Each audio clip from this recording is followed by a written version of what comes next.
Assalamualaikum warahmatullahi wabarakatuh. Minggu lalu kita sudah membahas tentang statistika dan probabilitas.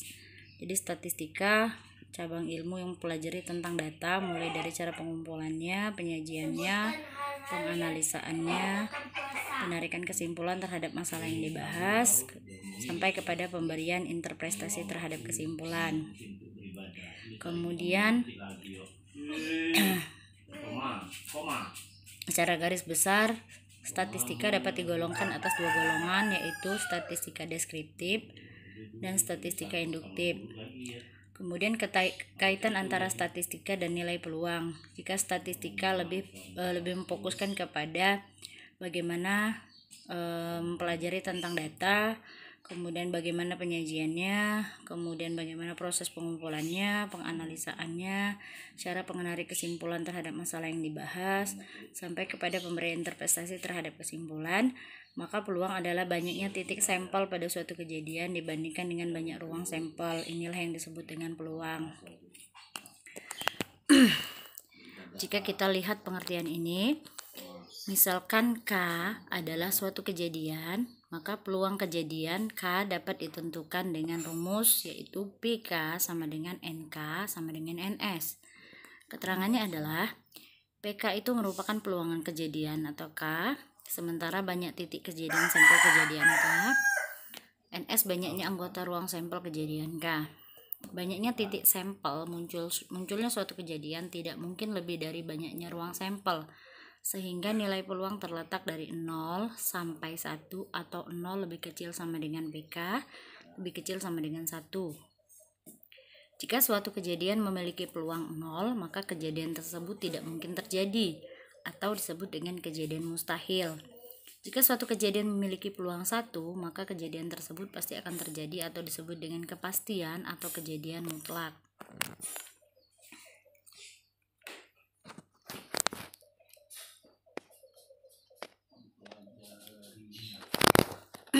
Ukuran-ukuran statistika yaitu ada yang namanya mean, ada yang namanya median, ada yang namanya modus. Mean itu nilai rata-rata.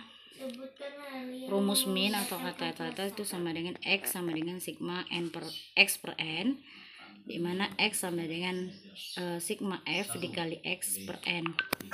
Kalau median, data ganjil median X sama dengan N plus 1 per 2, sementara untuk data genap X sama dengan setengah dalam kurung N per 2 ditambah buka kurung N per 2 plus 1, N sama dengan total frekuensi. Kalau modus adalah data yang sering muncul atau frekuensi terbesar.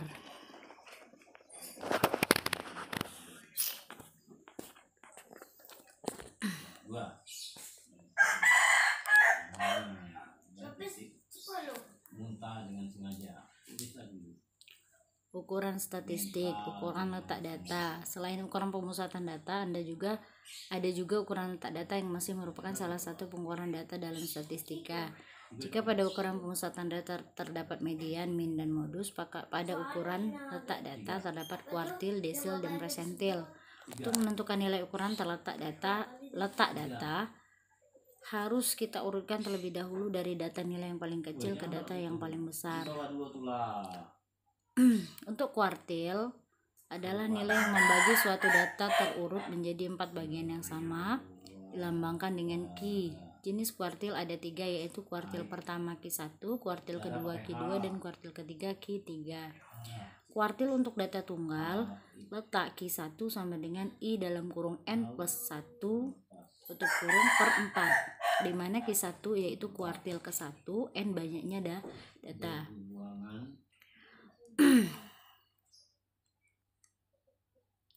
Kuartil untuk data bergolong atau berkelompok, menentukan letak kuartil untuk data berkelompok adalah QI sama dengan TB plus P dalam kurung I dikali N per 4 dikurang F per F.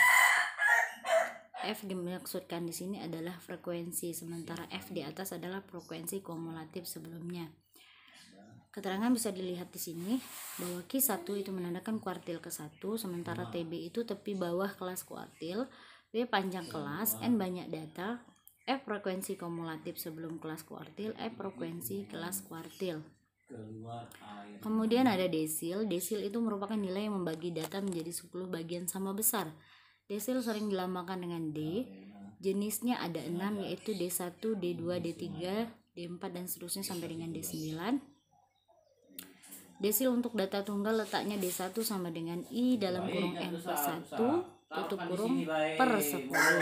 Keterangan DI adalah desil E ke 1, sementara N banyaknya data. Jika itu tadi desil untuk data tunggal, maka ada desil untuk data berkelompok. Menentukan letak desil untuk data berkelompok hampir mirip dengan kuartil tadi, di mana DI sama dengan TB plus P dalam kurung I dikali N plus 10 dikurang F per F. D1 desil ke 1, TB tepi bawah kelas kuartil, D panjang kelas, N banyak data, F frekuensi kumulatif sebelum kelas kuartil, F frekuensi kelas kuartil. Presentil itu merupakan nilai yang membagi data menjadi 100 bagian sama besar. Presentil sering dilambangkan dengan P. Jenis presentil ada 99, yaitu P1, P2, P3, dan P99. Presentil data tunggal letak PI sama dengan I dalam kurung N plus 1 per 100, di mana PI adalah presentil ke I, sementara N banyaknya data. Mohon maaf, saya ralat kembali yang di atas tadi, desil ke I.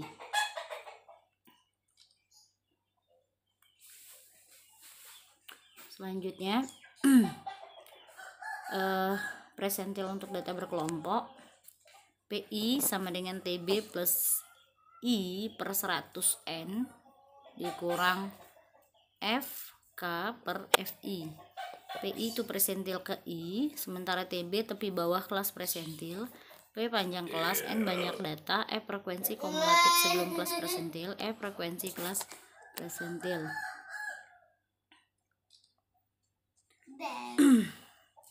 Ukuran penyebaran data. Dalam pengukuran statistika terdapat pula ukuran penyebaran data. Ukuran penyebaran data merupakan ukuran yang menunjukkan seberapa jauh data menyebar dari rata-rata. Terdapat ukuran penyebaran data yang akan kita pelajari pada artikel ini, yaitu jangkauan atau range, simpangan rata-rata, ragam atau variasi, dan simpangan baku.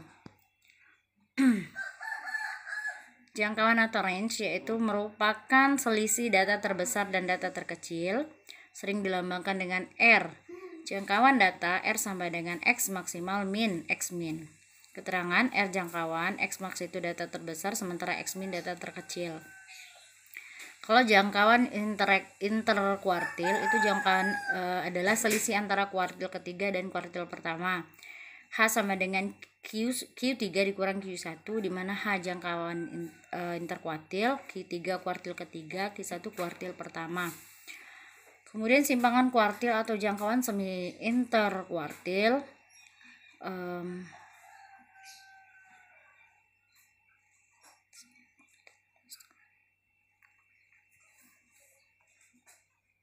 simpangan kuartil adalah setengah dari selisih kuartil ketiga dan kuartil pertama. SK sama dengan setengah Q3 dikurang Q1. SK adalah simpangan kuartil, Q3 adalah kuartil ketiga, Q1 adalah kuartil pertama. Mohon maaf, pengertian dari simpangan kuartil tadi adalah itu bukan singan ya, tapi simpangan. Simpangan rata-rata merupakan nilai rata-rata dari selisih setiap data dengan nilai min atau rataan hitungan.